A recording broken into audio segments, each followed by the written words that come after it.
Добро вечер, добро дојавте во уште едно издание на Формула на македонски, овој пат краток осврт за големата награда на Мексико.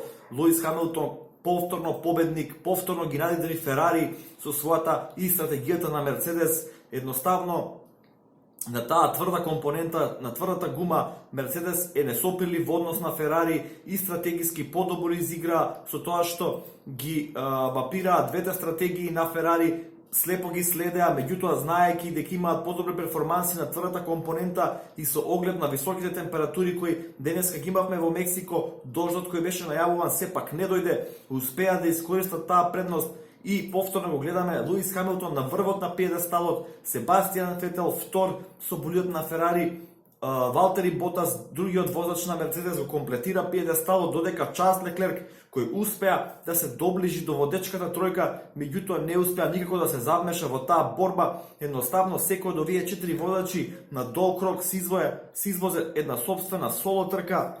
За жал го загубивме Макс Верстапен со оној контакт кога го оштети задниот десен пневматик, загуби некои 40 на 50 на секунди додека стигна до бокс, меѓутоа исто така и тој потоа извозе една соло трка со еден феноменален стинт на тврдите гуми, стигна до 6-та позиција и сосема заслужено е возач на денот. Меѓутоа верувам, доколку Макс Верстапен беше во игра, ќе гледавме нестрашни дуели, бидејќи видовме дека брзините конвертираа кон самиот крај на трката и беа сите во водечките четворица беа во 6-7 секунди. И тука да го офрлите Макс Верстапен, навистина верувам дека ќе беше повозбудливо, меѓутоа тоа што е оние кои ги следат предсезонските тестирања сега знаат зашто Мерцедес е толку добар на овие тврди гуми. Мерцедес постојано на предсезонските тестирања тестира со тврдата гума, додека другите тимови ги одат со мека, со супер мека. Мерцедес стотици кругови ќе направи со тврдата компонента, ќе испроба се што може, па потоа се сигнува надоле кон помеката компонента. Тоа традиционално го прави веќе неколку години поред и додека другите бркаат времиња, Мерцедес брка конзистентност и навистина оние проблеми кои ги има лани со гумите оваа година се дефинитивно надминати и тоа се гледа во самите резултати, особено на вакви трки. Би рекол губитници на денот денеска Мекларен.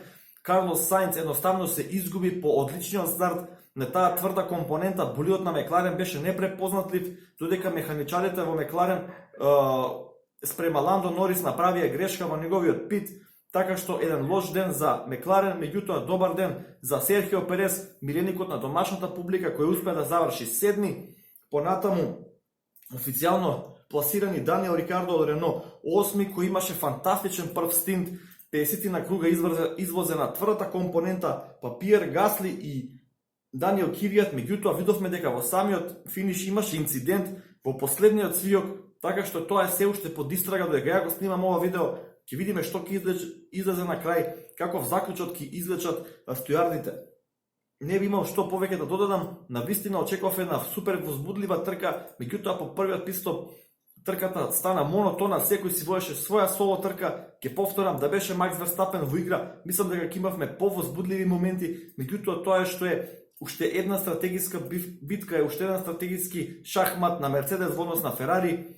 И една добра вест е тоа дека следниот викенд имаме повторно трка за големата награда на Америка, така што се гледаме во следна прилика. Ви благодарам што го следите каналот на Формула на македонски. Лайк, шер, сабскрайб, во коментарове молам ваше размислување за трката и се гледаме следниот викенд. Поздрав!